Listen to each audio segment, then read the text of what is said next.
buenas tardes, bienvenidos a Justicia TV Noticias. ¿Cómo estás, Armando? Buenas tardes. Giovanita, deseoso de información, después de una semana, un feriado largo.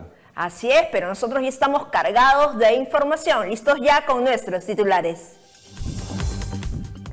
Poder Judicial dictó 9 meses de prisión preventiva a pareja acusada de asesinar a chofer que se negó a pagar cupo extorsivo de 7 soles. Presidente del Poder Judicial recalca que policías que hieren o causan muerte de delincuente deben ser exonerados de sanción penal. Unidad de Flagrancia de Lima Centro dictó 487 sentencias por diversos delitos en pocas horas. Y el Poder Judicial reitera que no se debe criminalizar protestas y pidió que manifestaciones se vean pacíficas. Y también 9 meses de prisión preventiva dictó el Poder Judicial a 2 hermanos que robaron y asesinaron a regidora en Trujillo.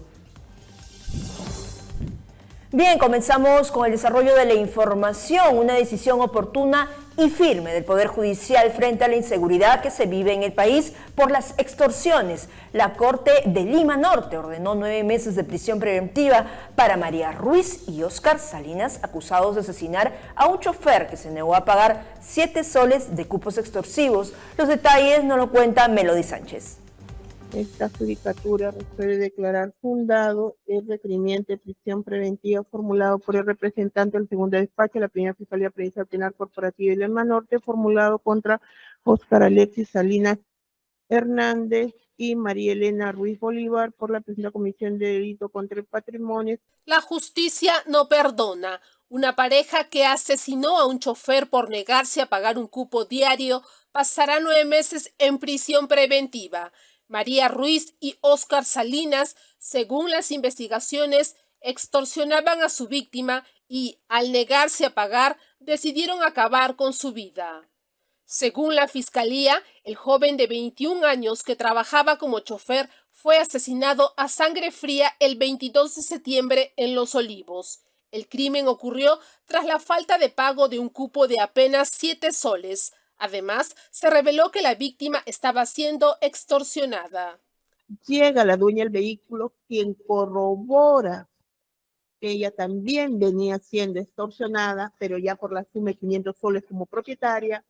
Indica el teléfono celular de extorsión, el mismo 914-458-337, y depósitos no sino a una cuenta bancaria.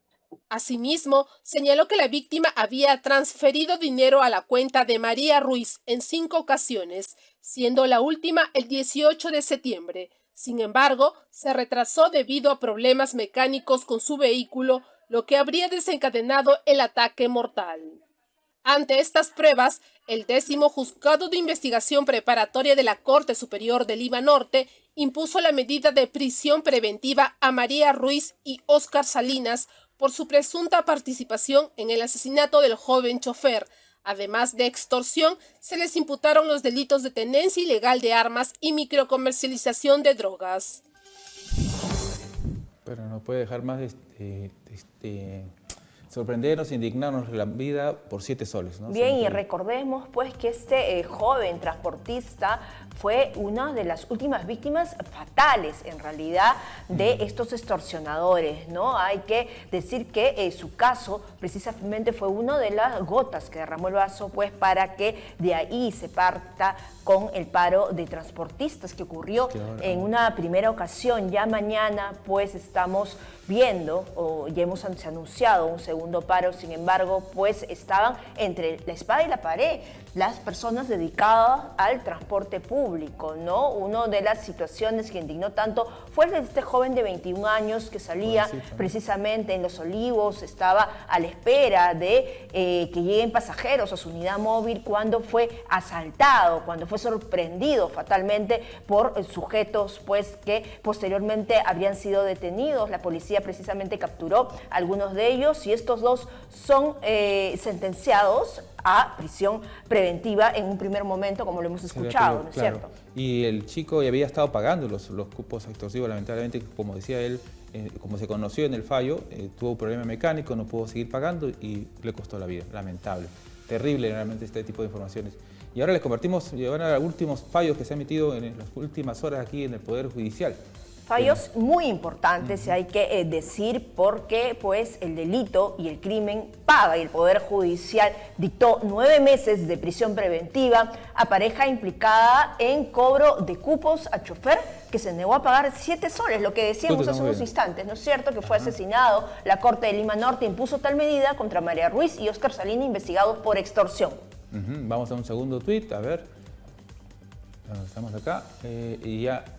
Okay. El Poder Judicial ordenó 9 meses de prisión preventiva a 3 sujetos implicados en el caso de un robo agravado y subsecuente muerte de la regidora en la región de La Libertad, ¿no? O sea, nos referimos a los hermanos Ney y Pierre Luigi Ruiz de la Cruz y Nicole Villalba Casas, investigados por la muerte de esta regidora. Es una noticia, por supuesto, que saltó a la luz pública, porque hay imágenes de cámaras de seguridad que registran el hecho, y por supuesto nosotros más adelante vamos a desarrollar la nota con la audiencia de prisión preventiva, y en este caso el Poder Judicial, por otro lado, impuso 14 años de prisión al sujeto por el delito de tocamientos indebidos en agravio de una menor de edad. En eso hay que ser implacable, ¿no es cierto? Tal como se ha dado en la Corte de la Libertad, que ordenó dicha sentencia en contra de Edgar Troncos Olaya por hechos ocurridos en diciembre del 2023 en el distrito de Florencia de Mora. Y vamos con un último tuit. A ver, lo vemos en pantalla. Así de contundente, Armando. Ahí está. Un adelanto de fallo. El Poder Judicial impuso la pena máxima de cadena perpetua por violación en agravio de una menor. Esto fue en la Corte de Amazonas que se ordenó dicha sentencia contra José Santos Yalta Tuesta, quien además deberá pagar una reparación civil de 10.000 nuevos soles. Bueno, así es. La pena máxima, cadena perpetua para este delito tan grave de violación sexual en agravio de una menor de edad. Tal como se tiene que hacer en estos casos, ¿no es cierto? Bien, y en el contexto de la violencia e inseguridad que vive el país, el presidente del Poder Judicial señaló la necesidad de proteger como sociedad a los policías que hacen frente a la delincuencia. Escuchemos. Nosotros decimos hay que luchar contra la delincuencia, pero ¿quiénes son los primeros que ponen el pecho? Los policías.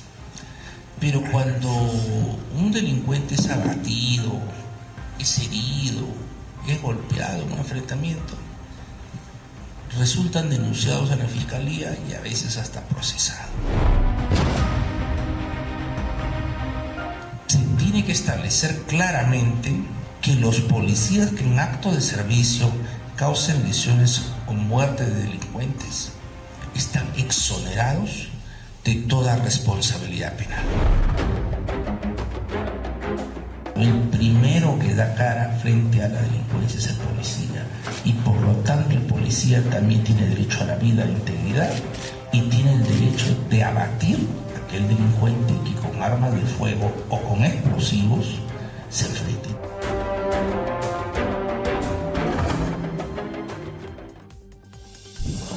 Muy bien, y en esta lucha contra la criminalidad, que se quieren resultados, y para tener resultados hay que respaldar a quienes dan la cara y están en la primera línea de esta lucha, como en el caso de los policías, claro está. Ahora, un agente importante en esta lucha son los jueces, y cuyo papel es la sentencia rápida y eficaz contra el delito.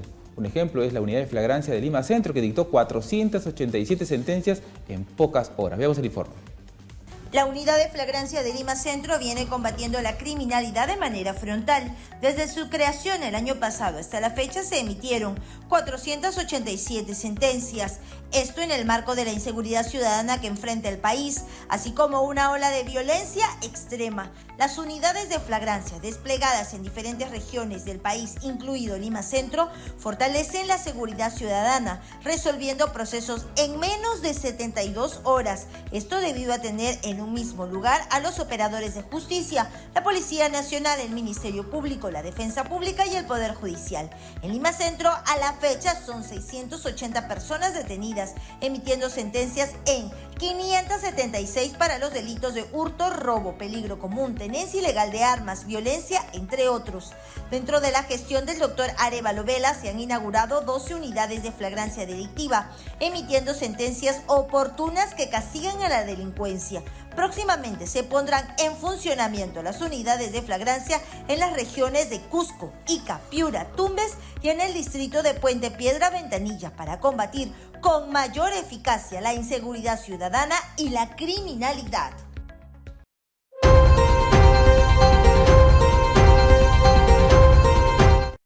Muy Bien, y buena labor. justamente para ahondar un poco más del trabajo que realizan las unidades de flagrancia de Lima Centro, nuestro compañero Walter Condori se encuentra con la jueza Yesenia Cigüeñas para ampliarnos esta importante información. Muy buenas tardes, Walter. ¿Cómo está, doctora? Compañero, ¿cómo está? Muy buenas tardes, sí, efectivamente. Doctora Yesenia Cigüeñas, ¿cómo está? Buenas tardes, bienvenido a Justicia TV. Doctora, queremos un poquito conocer el trabajo que ustedes están llevando a cabo. Felicitaciones, ustedes están a un ritmo pero increíble. ¿Qué dice la data? ¿Cómo evoluciona el trabajo de ustedes en esta unidad de flagrancia de Lima? Bueno, muy buenas tardes a todos, muchas gracias por la visita. Tal como conocemos, a nivel nacional existen 10 unidades de flagrancia que se han implementado. Lima no escapa de esa implementación, es así que el 18 de septiembre del año 2023 se implementó en Lima Centro, ya tiene un año de implementación esta unidad, la cual ha obtenido muchos éxitos. Podemos decir que de los ingresos que se han realizado, el 90% se ha obtenido una sentencia condenatoria. Y esto en razón de la respuesta rápida y eficaz, tal como lo habían mencionado, que son las características que tiene toda unidad de flagrancia frente a la persecución del delito y a la respuesta que el ciudadano quiere recibir frente a la comisión de diversos actos que realizan pues ciertas personas que se ven inmersas dentro de un delito. Doctora Cigüeñas, usted tiene la data ahí muy bien extractada. ¿Nos puede compartir, por favor? Primero, veo ahí las cifras, por ejemplo, que son impactantes y además quisiera saber cuál es la diferencia entre la conclusión anticipada y la terminación anticipada para que nuestros oyentes puedan entender mejor. Ok, le comento. A un año de la implementación, a la fecha tenemos 576 personas sentenciadas. Dentro de estas personas sentenciadas tenemos que hacer una división entre personas sentenciadas con terminación anticipada y personas sentenciadas con conclusión anticipada. Sin perjuicio de ello, también aquellas que se han sometido a un juicio y que en este caso tenemos 10 sentencias condenatorias al respecto, quienes se han sometido a juicio. Respecto a las diferencias, podemos indicar que la terminación anticipada es un mecanismo de conformidad procesal. ¿Qué quiere decir conformidad? En este caso es que la persona que se comete un delito acepta los cargos que el Ministerio Público le está imputando y a raíz de ello acepta con la participación de su abogado defensor y el Ministerio Público la posible pena que se le va a imponer y el resarcimiento del daño a la víctima, que es el pago de la reparación civil. Todo ello se realiza ante el juzgado de investigación preparatoria. Ahora, ¿qué es una conclusión anticipada? Aquí radica la primera diferencia en el órgano jurisdiccional que resuelve. La conclusión anticipada, quien resuelve es el juez unipersonal, ya no el juez de investigación preparatoria. Pero es este juez quien invita a las partes nuevamente a llegar a una solución de acuerdo, pero siempre dependiendo de la aceptación de los cargos. En este caso, el imputado, el acusado, tiene que aceptar la comisión de los hechos y a partir de esa aceptación se acuerda una pena, una reparación civil, que en este caso va a la parte agraviada. Y en montos o en todo caso en cantidad, ¿cómo podemos referir lo que estamos platicando en este momento? Claro. En el caso de terminación anticipada, los 2 juzgados de investigación preparatoria que tiene esta unidad de flagrancia de Lima Centro ha emitido 411 sentencias hasta la fecha. Ahora, respecto a conclusiones anticipadas, es decir, en los juzgados unipersonales, se han emitido 60 sentencias. ¿En promedio de porcentaje de efectividad podríamos tenerlo? Podemos indicar que es casi un 90%. Es bastante alto. ya que luego de que surge la detención, el Ministerio Público pone a conocimiento al juez de la investigación preparatoria, que es el primer filtro, las partes, en este caso el imputado, termina aceptando los cargos y eso da pie a la emisión de este tipo de sentencias, las famosas terminaciones anticipadas. ¿En cuánto tiempo se sentencia un caso, digamos? ¿Cuál es el promedio de duración? Claro, debemos tener en cuenta lo siguiente, que una persona cuando es detenida en flagrancia, es decir, en el instante, cuando comete el hecho o cuando dentro de las 24 horas se le encuentra con alguno de los bienes que quizá se apropió de una persona, la policía tiene en este caso 48 horas. Estas 48 horas sirven para luego comunicar al Ministerio Público, quien va a realizar los diferentes actos de investigación y para ello, luego de culminadas las 48 horas, pone a conocimiento al juez de investigación, quien también tiene 48 horas, pero aquí en la unidad de flagrancia de Lima Centro resolvemos en menos de ese tiempo.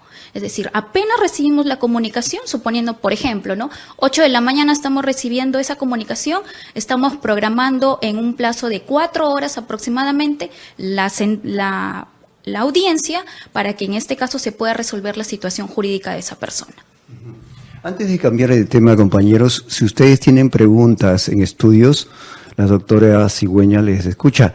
Adelante, compañeros. Doctora, buenas tardes. Es importante saber qué casos llega a la unidad de flagrancia y qué casos se ha recibido particularmente en esta unidad de Lima Centro. Ok, muchas gracias por tu pregunta. Sí, los casos que más concurren son los delitos contra el patrimonio, es decir, hurtos agravados, hurtos simples, robos agravados y también delitos contra la vida, el cuerpo y la salud, que en este caso son los delitos de violencia familiar que tienen bastante incidencia. Sin perjuicio de ello tenemos casos de receptación, tenemos delitos informáticos, quizá temas de acoso, todas aquellas conductas que son realizadas en flagrancia y percatadas en este caso por los efectivos policiales, nosotros en este caso tenemos la competencia para poder resolver al respecto, ¿no? Doctora, ¿Más preguntas en estudios? Sí, Walter, me decía la doctora, estaba viendo que la carga de la prueba es fuerte en el caso de la unidad de flagrancia porque he visto que solamente 5 personas han sido absueltas en todos estos procesos. Sí, claro que sí. El papel del Ministerio Público, debemos resaltarlo, es importante, ya que a través de los actos de investigación, es decir, todo lo que acapara o todo lo que ha ayudado, en este caso de los efectivos policiales, realizan y nos traen a través de su requerimiento, tiene que ser sin escasez de duda, no puede ser tampoco complejo. Si al juez le traen todos los actos de investigación completos, quizá con todas las declaraciones, con todas las lecturas o visualizaciones, y no cabe duda al respecto de la comisión de los hechos, es que justamente da pie a que tengamos estas sentencias condenatorias, ¿no? En realidad, la gran efectividad a la que se hace referencia y que existe además, ¿no? Eso demuestra la eficiencia, el compromiso, que todos los actores del sistema de justicia están trabajando en una misma línea. Precisamente lo que antes no ocurría era que pues a alguien, por ejemplo, le robaban el celular, ¿no es cierto?, capturaban al delincuente y pasaban varios meses o de repente no se veía justicia. Ahora es diferente, doctora. Usted ha dicho que más o menos en 4 horas ya se está programando la audiencia. Esto habla de la celeridad y del compromiso de los trabajadores del sistema de justicia.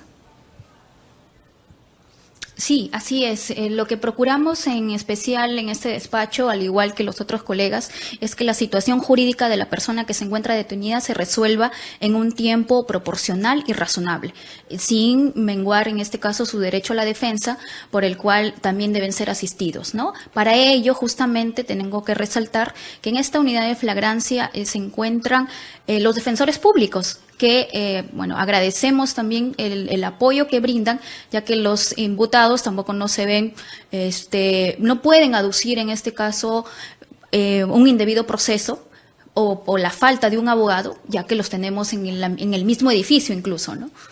Y de esa manera posibilita de que poder llevar de una manera más célere su caso, ¿no? Doctora, solamente para aclarar un punto de lo que comentó usted de terminación y conclusión anticipada. La terminación anticipada, si no lo entendí mal, son los casos donde, por ejemplo, el delincuente o la persona acepta inmediatamente, ni bien lo detienen, ya está con la prueba, y la segunda es cuando ya ha habido un poco más avanzada la investigación y ahí el juez los invita a terminar el proceso, ¿así es?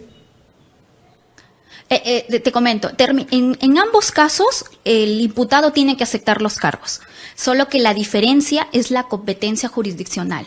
En el caso de la terminación, quien invita a las partes es el juez de investigación preparatoria.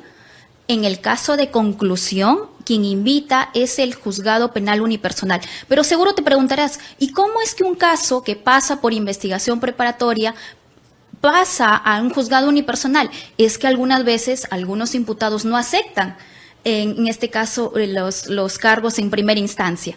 Entonces, entonces pasan a su juicio inmediato y llegando a juicio ellos indican, no, bueno, esta vez sí voy a aceptar. Y es donde se somete a la conclusión anticipada. Perfecto, ahora está. Y llama la atención, doctora, compañeros, usted... Sí, llama la atención, si me lo permite, Walter, que antes, por ejemplo, no escuchábamos tantas incidencias de violencia familiar, ¿no es cierto? Ahora, por ejemplo, llegan estas unidades de flagrancia precisamente para ser sentenciados, para ser sancionados como corresponde. Este tipo de casos, usted señalaba y resaltaba precisamente que la incidencia que hay de este tipo de situaciones.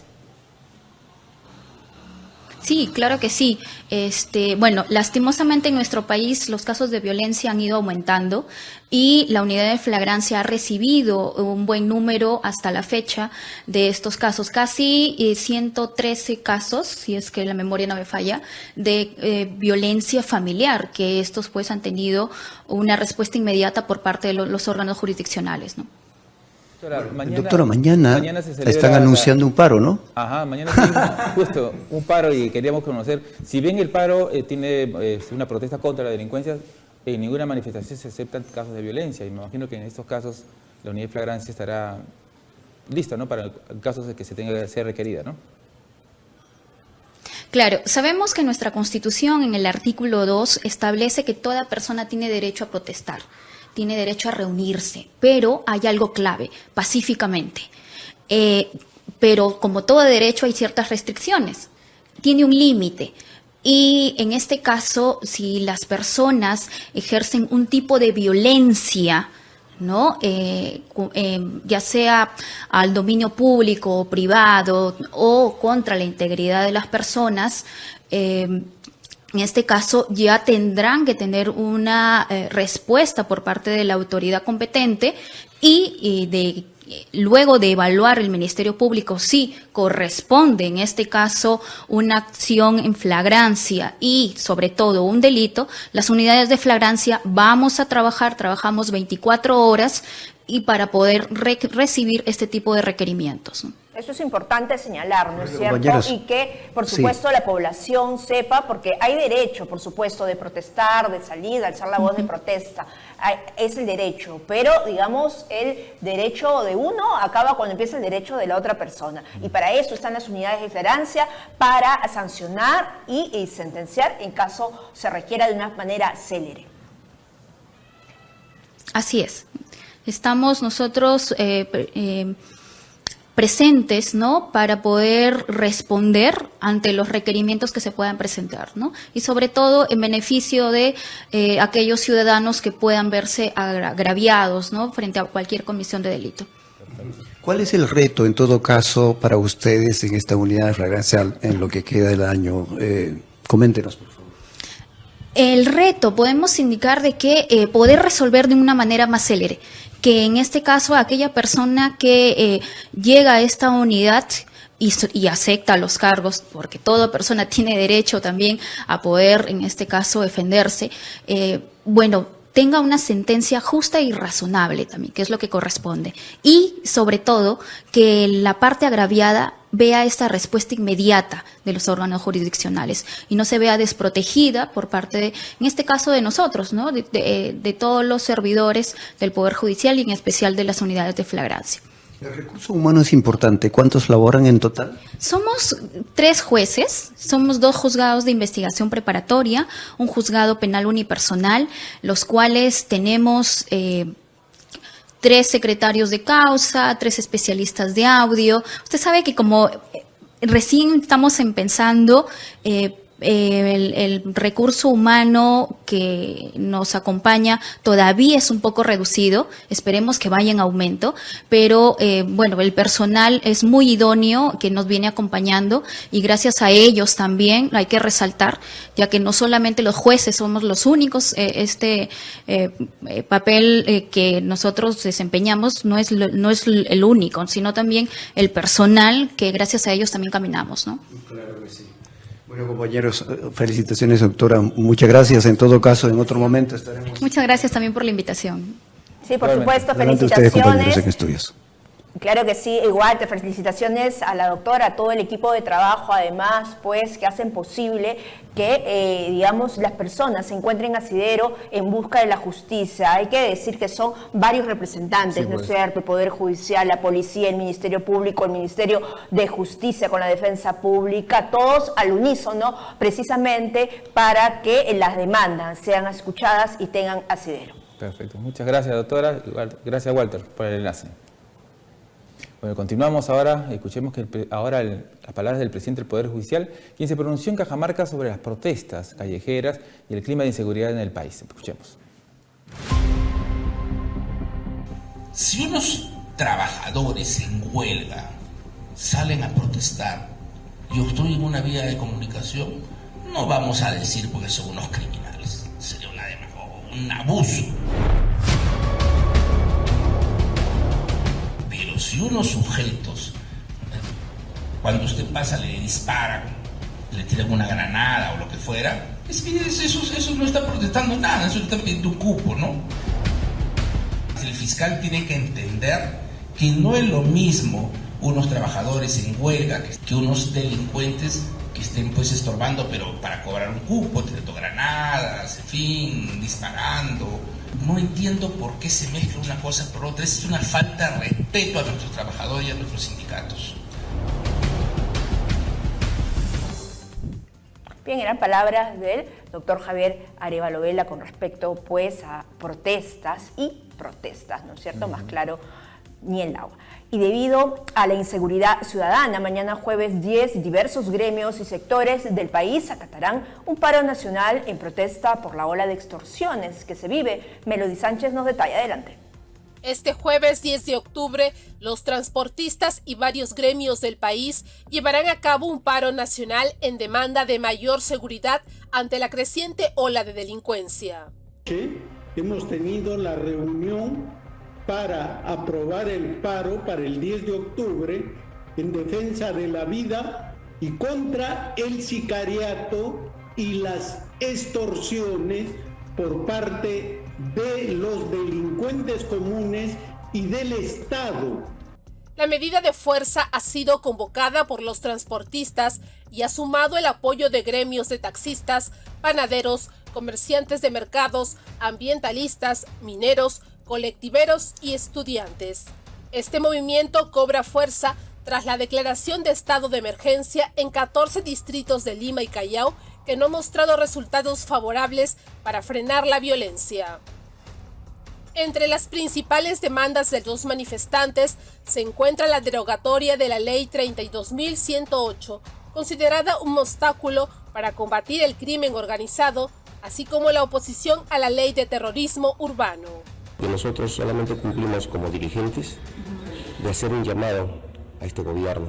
Nosotros desde aquí pedimos la derogatoria de la 32.108, que realmente favorece mucho a las bandas criminales.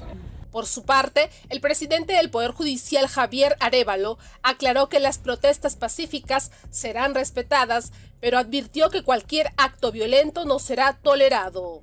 Si unos trabajadores en huelga salen a protestar y obstruyen una vía de comunicación, no vamos a decir porque son unos criminales, sería un abuso. Pero si unos sujetos, cuando usted pasa, le disparan, le tiran una granada o lo que fuera, eso no está protestando nada, eso le están pidiendo un cupo, ¿no? Y para eso los jueces son lo suficientemente inteligentes y preparados para distinguir, y los fiscales, porque ellos son los titulares. El fiscal tiene que entender que no es lo mismo unos trabajadores en huelga que estén estorbando que unos delincuentes que estén pues estorbando pero para cobrar un cupo, tirando granadas, en fin, disparando, amenazando. Entonces eso es evidente. Lo que pasa que pareciera que hay un interés en bloquear esa reforma. Y se lo puedo, no entiendo por qué se mezcla una cosa por otra. Es una falta de respeto a nuestros trabajadores y a nuestros sindicatos querer compararlos con los criminales. Si bien las regiones de Lima y Callao, junto a Junín y Ucayali, han sido las primeras en manifestar su adhesión al paro, se espera que esta medida de fuerza tenga un alcance nacional con la incorporación de organizaciones de otras partes del país. Bien, el Poder Judicial recalcó la necesidad de que las protestas se realicen pacíficamente y no afecten los derechos de otras personas. Asimismo, reiteró que no se debe criminalizar las protestas. Kelly Medina estuvo con Renato Ali, jefe del Observatorio Judicial de la Corte Suprema, para hablar sobre el tema. Veamos.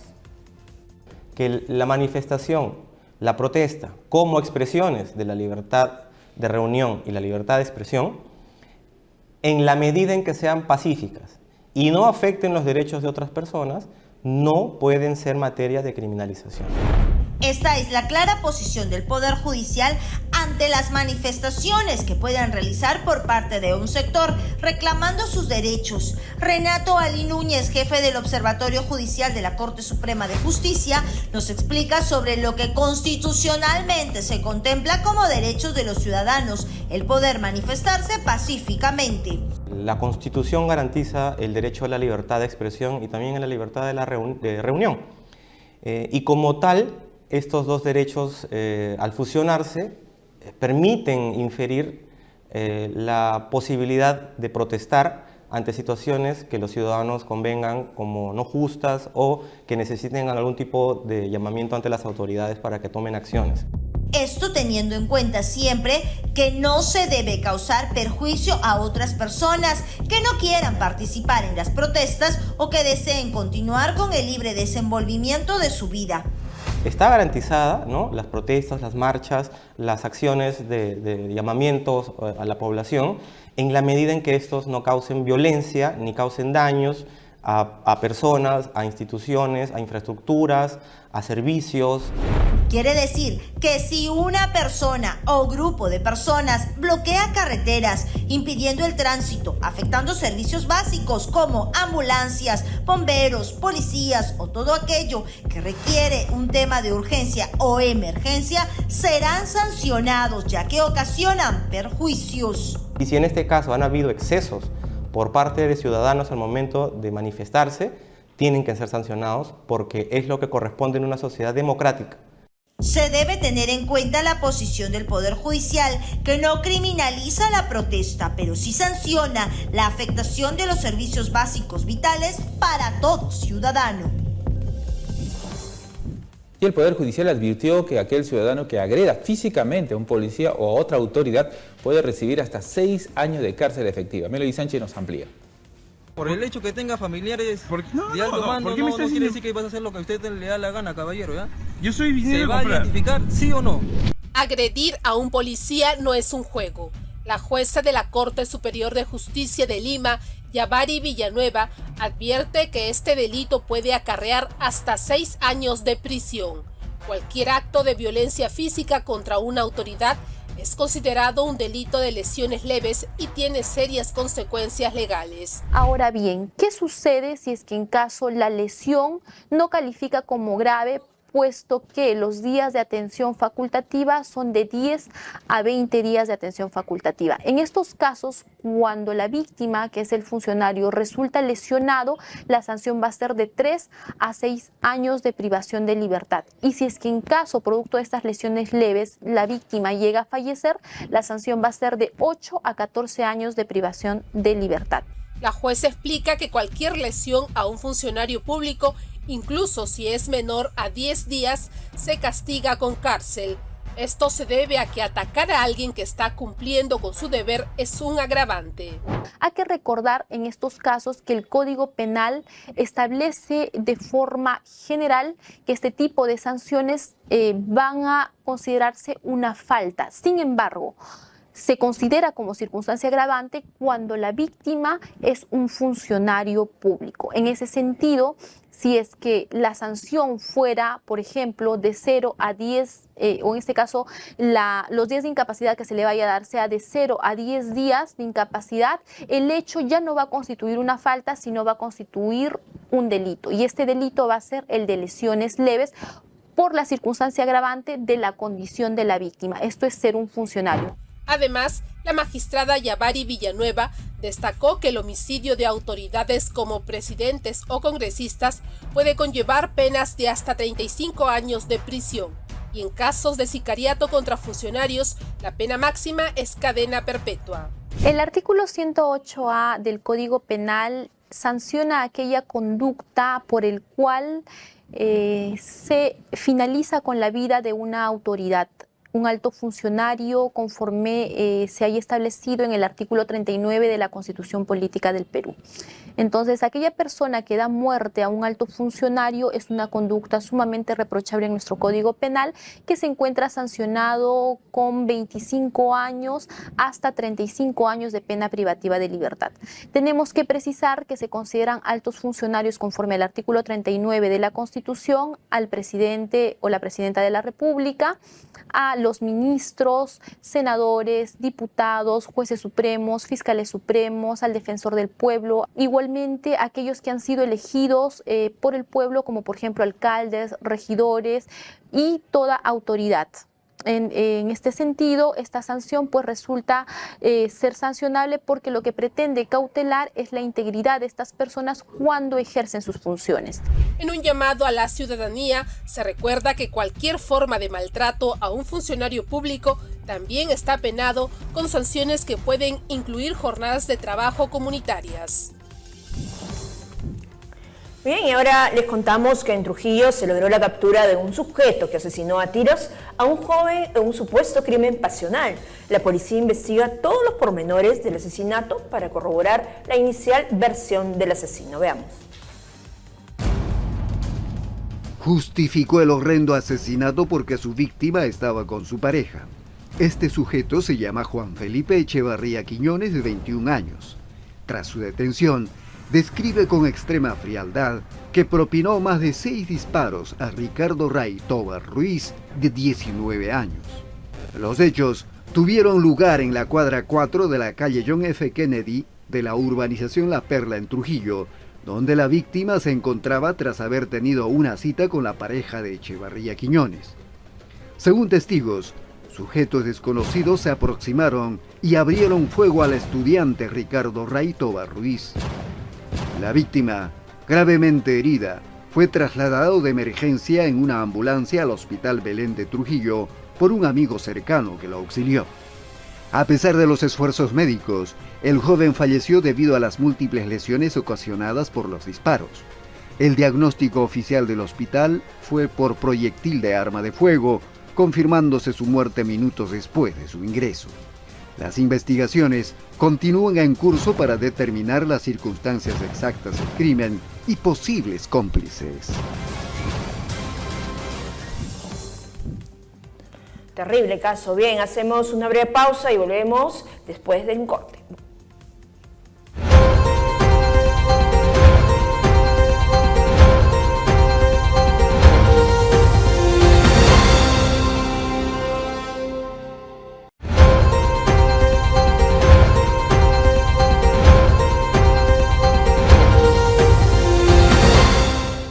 Ahora cómo están las cortes del país, y en la corte de Puno, Omar Alejo nos informa sobre la entrega de 14 toneladas de documentos judiciales con más de 30 años de antigüedad al Archivo Regional de Puno, una medida que ayudará a descongestionar los documentos de dicha instancia judicial. Veamos. La Corte Superior de Justicia de Puno, a través de la Coordinación de Servicios Judiciales y el Archivo Central, efectuó la transferencia de 16 toneladas de documentos judiciales al Archivo Regional, entidad que procederá a la eliminación de los mismos. El gerente de Administración Distrital de esta Corte Superior, Edgar Machaca Ceballos, recordó que son 559 metros lineales de archivos los que fueron liberados durante la última jornada nacional y reconoció el trabajo de los servidores del Archivo Central. Pasado muchas jornadas, yo agradezco a Miriam que con su equipo siempre le ha dado impulso para que nuestros archivos también tengan el resguardo que corresponda y tengan su procedimiento en el sitio que debe tener una vez ya cumplido en nuestros archivos. Señor director, yo le agradezco esta jornada que está cumpliéndose prácticamente ya con el hecho de que ya pasen a la eliminación. Dubsek Dueña Zúñiga, titular de la Dirección del Archivo Regional, mencionó que estas acciones se dan en cumplimiento de la Resolución Directoral 33-2024 del Gobierno Regional de Puno, la cual autoriza la eliminación de estos documentos. Sí, nosotros agradecemos y hacemos de relieve la labor que está haciendo el presidente de Corte, en virtud de que en estos últimos meses hemos estado coordinando y trabajando de la mano para realizar ese tipo de actividades, porque entendemos que el Poder Judicial tiene pues una gran documentación y los almacenes que tiene lamentablemente ya están abarrotados, entonces nosotros estamos coadyuvando en la labor para la eliminación de los mismos. La coordinadora de servicios judiciales de la Corte de Puno, Paola Mamani Poma, hizo mención a que se materializó la entrega de archivos para su eliminación. Estamos materializando por parte del Archivo Regional los 559 metros lineales que hemos reportado en la jornada de eliminación del 4 y 5 de julio. El objetivo para nosotros como Corte de Puno y repositorio de Salcedo es descongestionar nuestros repositorios para que estos espacios vacíos que están quedando sea la recepción de los expedientes, paquetes de los archivos modulares y de los juzgados, para recepción de expedientes nuevos, ¿no? Cabe mencionar que este trabajo de recolección, selección y depuración de archivos se logró con el importante trabajo de la responsable del Archivo Central, Miriam Quicaño Ticona, y todo un equipo de servidores judiciales, los cuales descongestionaron 16 toneladas de archivos. Desde la Corte Superior de Justicia de Puno, Omar Alejo Flores para Justicia TV. Bien, gracias a Omar Alejo de Puno. Y ahora nos vamos a la Corte de la Libertad. Ahí se dispuso 18 meses de prisión preventiva para mujer que sometía a menores de edad a la prostitución. La mujer regentaba un bar en Trujillo que funcionaba en realidad como centro nocturno y será juzgada por el delito de trata de personas. Veamos. El magistrado del Tercer Juzgado de Investigación Preparatoria de Trujillo, Eduardo Medina Carrasco, dispuso 18 meses de prisión preventiva para Rosalía Ramírez Jiménez por la presunta comisión del delito de trata de personas con fines de explotación laboral y sexual en su forma agravada. Entonces se resuelve declarar fundado requerimiento fiscal de medida de prisión preventiva, infundada la oposición presentada por la defensa de la imputada. En tal sentido se autoriza judicialmente la imposición de la medida de prisión preventiva en contra de la imputada Rosalía Prisciliana Ramírez Jiménez con motivo del presente proceso penal y por el plazo de 18 meses. La imputada fue intervenida durante un operativo inopinado realizado por efectivos policiales en los alrededores del mercado de abastos La Hermelinda en Trujillo, específicamente al interior de un conocido bar de la zona, en donde se encontró a 5 mujeres, entre ellas una menor de edad, que presuntamente realizaban la actividad de fichaje a los clientes del local, recibiendo un pago extra por cada bebida consumida por ellos. Además, la policía identificó que dicho bar operaba en la clandestinidad, debido a que no contaba con los permisos respectivos para atender al público, considerándose como una posible pantalla para el desarrollo y ofrecimiento de servicios sexuales. Luego de evaluar los elementos de convicción presentados, el juez de la Corte de la Libertad declaró fundado el pedido de prisión preventiva por la presunta explotación sexual y laboral de las 5 mujeres de entre 17 y 22 años de edad, ordenando que Ramírez Jiménez sea internada en el penal de mujeres de El Milagro hasta el inicio de su juicio oral. Desde la Corte Superior de Justicia de la Libertad informó Cintia Salirrosas para Justicia TV. El Poder Judicial, a través de un comunicado, rechaza la versión periodística que señaló a los jueces de prescripción de terrorismo y se les niegue a los militares. Ante ello, el Poder Judicial ha emitido el siguiente pronunciamiento. El Poder Judicial del Perú ante una publicación periodística y algunas opiniones políticas, con motivo, entre otras, de la ejecutoria suprema expedida por la Sala Penal Transitoria de la Corte Suprema de Justicia de la República, recaída en el recurso de nulidad 944-2015/Lima, que declaró extinguida por prescripción la acción penal por un delito de terrorismo, expresa categóricamente lo siguiente. El delito de terrorismo en nuestra legislación interna no está definido en sí mismo como un delito imprescriptible, a diferencia por mandato internacional y conforme a los tratados sobre la materia aprobados y ratificados por nuestro país, de los delitos de lesa humanidad y crímenes de guerra, así como, según la costumbre internacional, luego positivizada por el artículo 29 del Estatuto de la Corte Penal Internacional, el delito de genocidio, al igual que los delitos contra la administración pública más graves, artículo 41 de la Constitución. Los delitos o crímenes internacionales antes indicados, que integran el derecho internacional penal por su propia naturaleza y entidad, son imprescriptibles. Es una norma de jus cogens. Hasta el momento, la comunidad internacional no ha podido llegar a un concepto de terrorismo universalmente aceptable y unívoca, y solo tiene adoptado un enfoque gradual, según señaló la Oficina de las Naciones Unidas contra la Droga y el Delito en 2018. Ello sin duda dificulta una aplicación ágil y transversal del derecho a un fenómeno que se replica en todo tipo de contextos. Existen 19 instrumentos universales que guardan relación directa con la prevención y represión del terrorismo, en cuyo mérito la Convención Interamericana contra el Terrorismo incorporó 10 instrumentos internacionales surgidos entre los años 1970 a 1999. No obstante, ya se tienen asumidos una serie de elementos fundamentales para su reconocimiento como tal.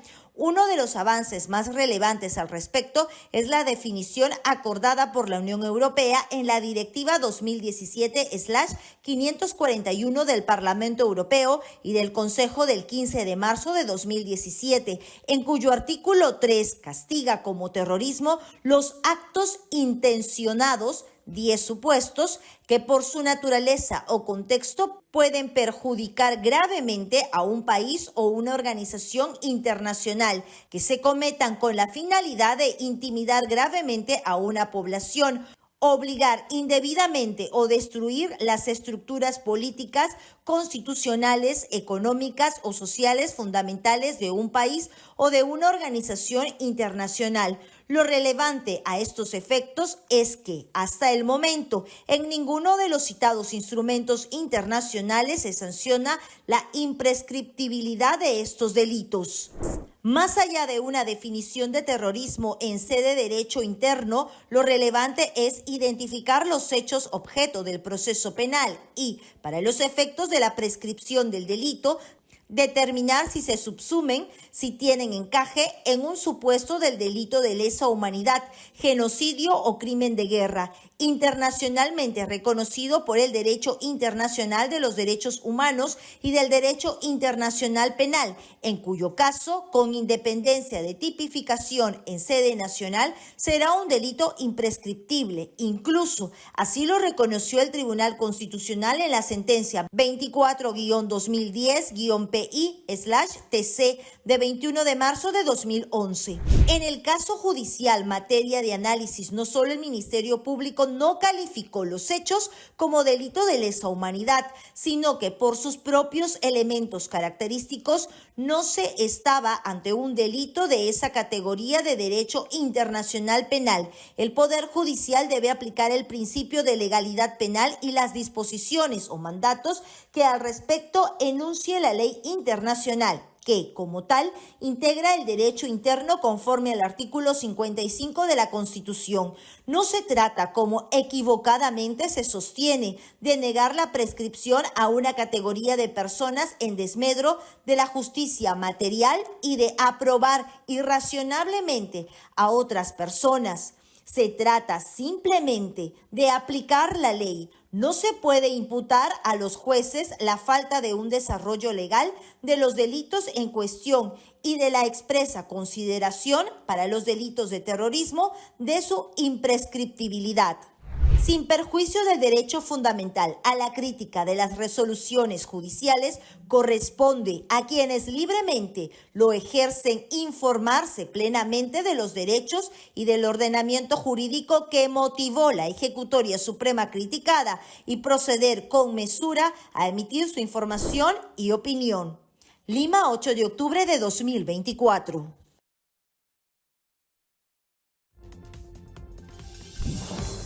El presidente del Poder Judicial participó en las celebraciones por los 203 aniversarios de creación de nuestra Marina de Guerra del Perú y el 145 aniversario del combate naval de Angamos. Melody Sánchez estuvo en la ceremonia y nos cuenta. En una ceremonia llena de fervor patriótico, el Perú conmemoró este martes el 203 aniversario de su Marina de Guerra y el 145 aniversario del combate de Angamos. El presidente del Poder Judicial, Javier Arévalo Vela, junto a las máximas autoridades del país, rindió homenaje al almirante Miguel Grau, demostrando así la unidad nacional en torno a nuestros héroes. En la Plaza Grau del Callao se inició un sentido minuto de silencio en memoria del caballero de los mares y de sus valientes tripulantes. Luego, la máxima autoridad judicial, junto a la presidenta de la República, Dina Boluarte, y el presidente del Congreso, Eduardo Saloana, colocaron una ofrenda floral en nombre de la nación en el monumento del gran almirante Miguel Grau. Tras el desfile, las autoridades estatales se embarcaron en el muelle de guerra para la revisión naval, culminando la actividad con la entrega de una ofrenda floral al mar por parte de la jefa de Estado en honor al sacrificio de Grau Seminario. Cada 8 de octubre, el Perú rinde homenaje a Miguel Grau y a los valientes marinos del Huáscar, quienes ofrendaron sus vidas en el combate de Angamos, un símbolo de la resistencia peruana durante la Guerra del Pacífico.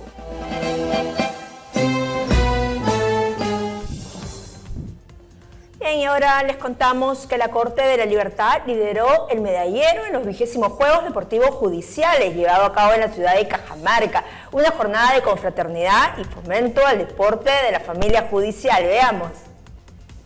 Con 16 medallas de oro, la Corte Superior de Justicia de la Libertad se posicionó en el primer lugar de los Juegos Judiciales Nacionales Cajamarca 2024, seguido de la Corte Superior de Justicia de Arequipa con 13 medallas de oro. Cajamarca obtuvo 6 medallas de oro, 9 de plata y 4 de bronce, mientras que Junín 6 de oro, 6 de plata y 1 de bronce.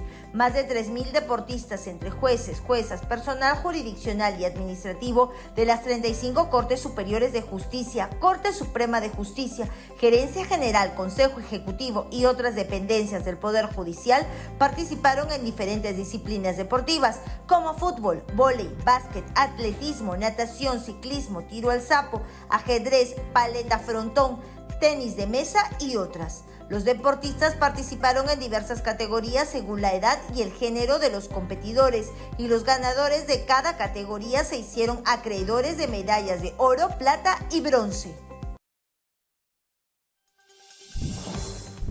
Vamos a las noticias internacionales. Al menos 12.000 peruanos que viven en Tampa y en Orlando podrían verse afectados por el huracán Milton, que se aproxima a las costas de los Estados Unidos y que amenaza en convertirse en uno de los desastres naturales más grandes de las últimas décadas, que afecta a este país. Veamos el informe. Un poderoso huracán amenaza a millones de personas en Florida, y entre ellas miles de peruanos. El cónsul de Perú en ese estado nos alerta sobre la situación. Y bueno, ahí los peruanos que habitan en las zonas, digamos, cercanas a la costa, donde se supone que va a golpear con más fuerza el huracán, han tenido que acatar la orden de evacuación, ¿no? Las personas que han podido hacerlo se han dirigido al norte del estado de la Florida para salir del área de influencia del huracán, o en caso no hayan podido hacerlo, tienen que dirigirse a los albergues, a los shelters, para ponerse en lugares que son de material noble, ¿no? Construcciones más resistentes al paso del huracán. Según David Vergara, entre 2.000 y 15.000 peruanos residen en las zonas más afectadas, principalmente en Tampa y Orlando. Bueno, nosotros hemos enviado una comunicación oficial del consulado a toda la base de datos que tenemos de los peruanos en el área de la Florida, indicando, digamos, las recomendaciones, las medidas que tienen que tomar, como por ejemplo, proveerse de alimentos no perecibles. Aseguró que el huracán Milton afectará el sur de Florida, pero no como una categoría 3, sino más bien como una tormenta tropical de categoría 2. El peligro principal serán las inundaciones más que los vientos. El huracán Milton va a ser una tormenta mortal y catastrófica. Traerá una marejada ciclónica masiva, fuertes vientos y graves inundaciones a medida que avanza por el estado de Florida. Se prevé que entre Tampa y Fort Myers los vientos alcancen hasta 120 millas por hora. Vergara también destacó que el paso del huracán Helen hace 2 semanas sirvió como advertencia para los residentes. Ha sido muy estresante prepararse para esta tormenta, tener provisiones a mano, ir a la tienda de comestibles, comprar gasolina, cosas por el estilo. Colocar paneles contra tormentas en el exterior de la casa para protegernos del viento. Así que es todo un proceso. Ante la emergencia, el consulado ha activado su protocolo de atención a connacionales, estableciendo líneas directas de comunicación y trabajando en conjunto con organizaciones peruanas para garantizar la seguridad y el bienestar de los residentes en las áreas de alto riesgo. Wow, esperemos que no sea tan devastador. Sí, preocupante, ¿no? Hay una colonia peruana bien significativa ahí. Bien, se nos ha acabado el programa ya. Gracias por acompañarnos. Los esperamos siempre por los canales 13.2 de señal abierta, 21 de Claro, 25.3 de Vez Cable y 551 de Movistar TV, también en simultáneo por la Agencia Andina y 9 canales regionales aliados, además por las redes del Poder Judicial. Ahora lo dejamos una imagen muy bonita, Posuso. No conozco hasta el momento, pero es que muy bonito.